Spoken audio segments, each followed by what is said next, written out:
Welcome. You're listening to the Leading Hope Podcast. My name is VJ Williams, here with my friend and pastor Kevin Jack. Thank you for joining us, taking time out of your day to become a better leader.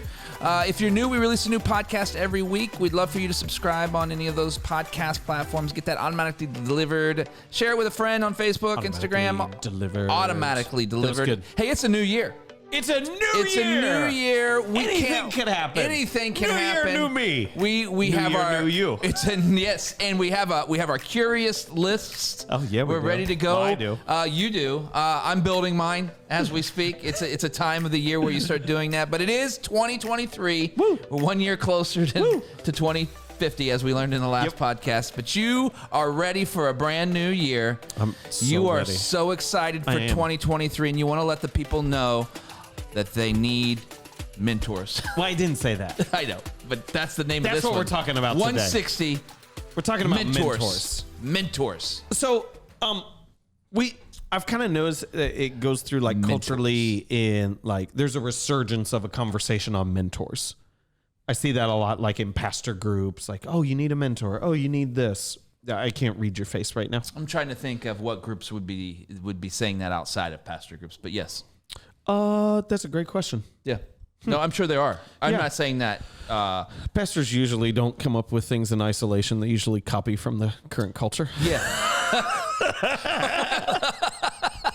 So that's what I'm reading into that. Yeah. Well, I was trying to say what other places would we actually see that, but keep going. That's interesting. That's a good point. I just want to maybe hopefully start a better conversation around mentors than simply you need someone who's older than you to guide you. Yeah. Okay. Yeah. So if I could just share a couple thoughts on mentors and we'll see where this goes. And one of the big things that I want to communicate is I really believe that mentors are shortcuts, that they keep you from having to learn things the hard way. They fast track your learning because we all learn through failure. That's good. And when you have a mentor, you can learn through their failure instead of your own. And that is really the beauty of having mentors in place is you don't have to make the mistakes that they made. They made them for you. Yeah. And we're ahead. That's great. Cool. We don't learn through typically people's successes. We learn from their failures because you have to go through failure in order to achieve success. That's good. Cool. So a couple thoughts on mentors and mentorship, which is a shortcut for your life. And I would say, first off, that there are different types of mentors. If we could acknowledge that there's professional mentors in terms of a skill or your career, there's personal mentors in terms of your life and your integrity. And one of the things that I think we see, and I'm sure there's other categories that we can make up that we don't need to, but we typically think that a mentor has to be everything. They have to have the life that I want, the marriage that I want, the skills that I want in the field that I'm in. And that's not the case. Like a mentor could just be in one of those categories. And so we acknowledge like, hey, what are you actually looking for? I would say like someone who is a mentor is typically more defined in terms of character, personal development, where someone who is an apprentice is more defined in terms of a skill. Yeah. So we would just kind of ask within there, do you want to be a mentee? Do you want like personally to be developed? Or do you want to be an apprentice? Do you want to learn how to be who they are, or do you want to learn how to do what they do? And those can be different. Sure. Like, it's okay to simply say, I don't want to be like you, but I want to know how you do this. Yeah. Because that's really well. So we acknowledge first off, hey, there's different types of mentors, and a mentor doesn't have to be exactly who you want to be. You can learn a skill from them in the process. Second thought I'd like to share today is that I really believe that some of your best professional mentors will come outside your field. Some of the best people to learn from to do what you want to do won't necessarily come from the field that you're in. I shared the other week when we were talking about things we're curious about that I learned about lead metrics from an insurance agent friend. If I could share just like a couple other things, like I learned best on preaching from children's pastors. Which I know any children's pastors will give me, come on, something in there. But the reality is, like, they know more about how to engage an audience for a duration of period of time than anyone who speaks to adults regularly ever will. And that's what I learned. I learned from watching really good children's pastors speak how to maintain attention over time. I learned systems thinking from engineers. I'm currently engaging with a friend on building giving foundations from a university, because universities know way better about building a giving foundation than almost anyone else does. And so I'm not going to other pastors to learn that. I'm going from people outside the field in order to learn what I need to know in my field. Yeah. So your best professional mentors, I really believe, will come outside your field. Your best personal mentors will always have a decade on you. Okay, so I just want to give those categories for both. Professional mentors, outside your field. Personal mentors will always have at least a decade on you. One of my most repeated phrases is, which sounds weird because I acknowledge that I'm now quoting myself, but this is what I really believe. Don't tell me how to raise my kids if you have kids my age, because we don't know how your kids are going to turn out. What you're doing now that may seem successful may really just be oppressive bondage and duty that they're going to rebel from a couple years later. But I really like, sometimes we go like, hey, when it comes to a personal mentor, you need to see you need to see the fruit, the impact of their life and how they lived. Don't have personal mentors who your age. Those are peers. Yeah. Those are people who you do life with. And there's a great difference between a peer and a mentor. And I really believe you need both. And I think one of the things that we struggle with is we assume our peers are our mentors. Yeah. That I see a lot of people, they get in community of like-minded pockets. Yep. And they just reaffirm to each other all the things that they're already doing. Yeah. We just go, well, that's stupid. Yeah. Because there's no shortcut there. You're just all making the same mistakes at the same pace. Yeah. And so your best personal mentors will always have a decade on you. Third thought on mentorship. Don't ever ask anyone to be your mentor. Which I know may sound kind of weird. Like, just don't. Because the reality is that the vast majority of the people who you want to learn from don't have the time in their heads to take on someone as a mentee. So don't ever ask anyone to be your mentor. Ask them if you can take them to lunch. And we go to lunch, have a notepad of questions prepared, write down the answers that you need to hear, and ask them if it would be okay at a later time if you could take them to lunch again. Ask them for a specific thing, a specific request, that broad, all-engulfing like proposition of, will you be my mentor? Will seem too much, because like if you're someone who has experience, has accomplished something in life, you don't know if this person understands healthy boundaries. Yeah. For one, but you can do so. I had someone just email me last week and said, hey, would you watch this message and give me feedback on it? My response, absolutely. I'll have it to you this week. If they would have said, will you mentor me in public speaking? My response would have been no. Yeah. But just to say that, don't ever ask anyone to be your mentor. Ask them if you can take them to lunch. And then if I could get just kind of like, so we've walked through these thoughts, there's different types of mentors, okay? And someone doesn't have to be great in every area of life to mentor you in an individual area of life. We talked that like, hey, best professional will come outside your field. Best personal will at least have a decade on you. Third thought, don't ever ask anyone to be your mentor. Ask them if you can take them to lunch. And kind of the fourth, maybe slightly more unorthodox thought, contrarian thought in the midst of all this is I really believe that books are great mentors. I don't believe they're great personal mentors always. And if I could define the different category, if you'd be okay if we run a little different, deeper on this. I believe that books are great professional mentors because you get someone's best thinking. I don't think we value that enough. I think sometimes we view the books as the second-rate thing, and I really believe when I'm reading a book that I am getting someone's absolute best, most refined thinking in that moment. But I also believe in terms of personal mentors, I believe biographies make for great mentors. When you walk with someone through the most difficult moments of life, or even see from a more objective view, not just what they thought, but what others saw. I've fortunately the genre has really been elevated recently, but historical biographies has become a really popular thing right now. And that is something that I'm absolutely fascinated now to go through like different presidents, their thinking, their crisis, how they adapted, how they build a team. It is absolutely mind blowing to me. And so I would just encourage someone to say like, hey, if you don't have a mentor right now, there's this great old phrase that when the student is ready, the teacher will appear. Is that if you don't know where to go right now and you feel like you're at a loss for development in a specific area, grab a book. And it'll at least give you a better vocabulary of questions you can ask, of things you need to be looking for. But I think that is not even necessarily a great substitute for an actual mentor. I believe it's fantastic as a mentor in many areas. Yeah. You've got a number of things here through four different thoughts. I want to start with the one you talk about because I think it's such an obvious statement for maybe some of us and not so obvious for others, which is don't ask people to be your mentor. Yep. Unless that's what they are getting paid to be. Oh, that's a good statement. But no, I just want to make sure the clarification. Like there are a few people that's their job in life is to be mentors, and they're professional mentors, and they get paid to do it. You could probably ask them. Everybody else is in the other side of that category because I don't know any of the people that I know or that are leading great things right now. Yes. That go and say, man, I've got plenty of time to mentor you. Yeah, I think the word that our culture uses a little more right now is coach. Yeah. Like coaches have become really popular. Yeah. But I mean, even then, can you be my coach? Yeah. Isn't it something that probably a lot of people are going to, you may have success. I don't want to just say don't ask completely, but the more obvious and quicker way to do this is by going, can I take you to lunch? Yeah. Right. And I can't remember, it was just recently we were at a conference.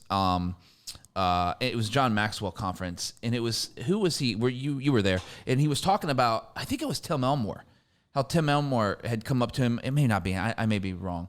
He came up to him and said the same thing. He's like, hey, can I take you to lunch? Yeah. And then he took him to lunch like 15 times. Yeah. And he didn't call it a mentor, but he was being mentored the whole time. Yes. Because he kept asking him a bunch of questions, and he would always ask enough questions that would lead to another lunch. Yep. Because he couldn't get it all in that time slot. Yep. So we just get him another lunch. It's a fantastic strategy And so to learn and for develop. the person that you can't find, and who doesn't like to eat lunch? Besides me.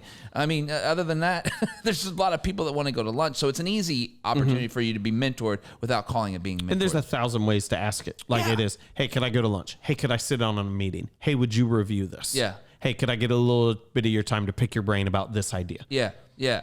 I think, and we maybe we can put some of those in the show notes, like 10 ways to ask someone to be a mentor without asking to be a mentor. Yeah. Like that's a great opportunity for someone. I think that's important. And then you said fast track your learning. That's what mentors do. I think it's so important that, we don't want to make light of someone's failures and mistakes. But at the end of the day, that is what actually makes us better, is learning from other people's mistakes. Yes. Talk more about that. What is something that we need to help move forward in our leadership capabilities? I think we get this off idea that the people who are incredibly successful just happened to pick the perfect path. Yeah. Great marriages or great businesses or whatever it is. Like they just happen to make all the right decisions. Yeah. No. Like either they made the wrong decisions and eventually found the right one, or they learned it from someone else so they didn't have to make the wrong decisions. Yeah. And so just to say, like, we all move from failure to failure until we achieve success. And the beauty is that you can actually access that in other people's lives. There's this Daniel Kahneman is this brilliant person who has all these like thinking, logical biases, things like that. He has researched how we think. And one of the phrases that he uses is this acronym. It's WYSIATTI. Wow, which means nothing. Yeah. But it is, what you see is all there is. And he uses it all the time. He goes, that's what people think. They think what I see is all there is. There couldn't possibly be something beyond what I see. And it's just this inability to understand the depth of our own ignorance. And to say, we are all far more ignorant than we're currently aware of. We assume what we see is all there is. And so I just want to like encourage people to say, this sounds like ridiculous encouragement if I can pause and say that. I'm going to say, like, if I can encourage you to say, there are ways that you can fail that you have no idea even exist. There are ways that you can completely blow it. You are totally oblivious to right now. Yeah. And the beauty of accessing mentors is you get shortcuts past those failures because many of them have walked through them or are aware of them from others that you can bypass. Yeah, I think that's so important, man. Don't step on the rock that someone else already knows it's there. Exactly. That's really good. What was it? WYSIAT. We had the only reason I asked years ago. This has nothing to do with this podcast, but it's so funny for me. We had a program called Dreamweaver that helped us write HTML code. Yeah, and the part was WYSIWYG. WYSIWYG is what you see is what you get. Oh, so like the code was in one window. Yeah, it's WYSIWYG. What you see is what you get. Oh, I like it. WYSIWYG. Yeah. That's fun. Fun fact for all my coding nerds out there. What up, coding nerds? Love you all. Hey, but listen, the cool part about I would have never learned that had I not accessed you as a mentor. There you go. Yeah, HTML well, you code. didn't. You just asked me for a podcast. Is all there is. Yeah, you didn't actually ask me to be a mentor. You just said, "Hey, can you have a podcast?" Look at this play out right before your There you go. eyes, It happens every week. The other thing here is books are great mentors. Oh, yes. I think a lot of people are going to be like, "You are a moron for saying that." I think a lot of people will think that. Just on the front end is like mentors need to be. It's 3D communication. You need to have the personal influence. You need to have a relationship. You need to tell them they're wrong and the reasons why. Yeah. Oh, so I want to. You see what I'm saying? I want to acknowledge the skeptic of a book being a great mentor is what you actually said, and I don't disagree. I think people would say, "You see where I'm going?" What are you talking about, guy? I would say that like there is a part of personal relational mentors that is indispensable. Agreed. But for many other things, like I view it as when I sit down and read 4 Disciplines of Execution, I view it, I'm sitting down with whatever his name, Stephen Covey, and I'm going, how do I build execution into my organization? He's going, all right, here's it is. All right, let's go. Also, you're having mental conversations with Stephen Covey. Like that's amazing. This podcast just got This just went up. This is when I'm going through the biography of Abraham Lincoln and how he built his cabinet by Doris Kearns Goodwin. You're talking to it's like historical biography, like Doris, Mrs. Goodwin. Yeah, please tell me how he built this contrarian team and elicited viewpoints from every single avenue in order to make the best decision possible. Yeah. Well, let me tell you, it began with the blah, blah, blah, blah, blah, get to the Emancipation Proclamation, all these other things. Like, I really view that I am accessing someone else's best thinking. Yeah, but you're taking it to a whole new level, man. This is great. I'm not saying I perfectly picture myself having... Yeah, but you're like... But, I mean, somewhat, you're putting... I mean, that's... I'm not divorcing the individual from the content. Yeah. Just because it's put in print doesn't make it an authority. Yeah. That's good. I mean, that's important. That's cool. Some people act like because something got in print, all of a sudden it's truth. Right. No, it just means somebody printed it. Yeah, that's good. All right. And then the last thing, do you think it's important for everyone to have both a mentor that is a decade on you and have a mentor that's outside of your field at the same time? Or do those need to be depends on the season that you're in? Yeah, I'm asking. Yeah, that's what I'm asking. I believe for our growth, that's really helpful. Okay. If you want to grow, yes, that's helpful. Yeah. I believe that you should always personally have people who you are surrounded by who have a decade on you. Gotcha. I believe the other one can come and go as you need to learn and acquire skills. And then the last question. Ready? Go. It is 2023. It is January 2023. Also true. Who is currently mentoring you? Oh, I'm not going to name that because then I'll give it away to them. Okay. That makes sense. Yeah, I mean, because if I already said it earlier, don't ever ask anyone to be your mentors, and then I say, here are my mentors, then I'm afraid that my mentors are going to hear that and be like, shoot, I didn't realize that's what that was. Does that make sense? Yeah, I can't give it away. I still want to ask the question. Yeah, well, I'm not going to answer because I don't want them to know that fully, and so that way I can learn. Fair enough. I respect. Keep it under the radar. I respect that. What's their initials? In high school, we would have said, keep it on the DLV. Yeah, keep it on the DL. Their initials are DL. That's not what I said. Okay, you guys heard it there. That's his mentor, DL. We'll look it up, guys. Thank you for joining us and taking time. Did you want to wrap this up? No, I got nothing. I think that's great. Yep. Thank you for taking time and joining us today. If you're new to the podcast or haven't yet subscribed, we know you want to because it means the world to us if you did that now. Also, post about it, rate and review or both. We believe this helps get this podcast in the hands of many more leaders just like you that are trying to get better just like us. We love hearing your stories of how the podcast is working in your life or business. If you have a story, visit leadinghope.online and send that to us. We would love to hear from you. Everyone has 20 minutes to learn to become a better leader. Make it count.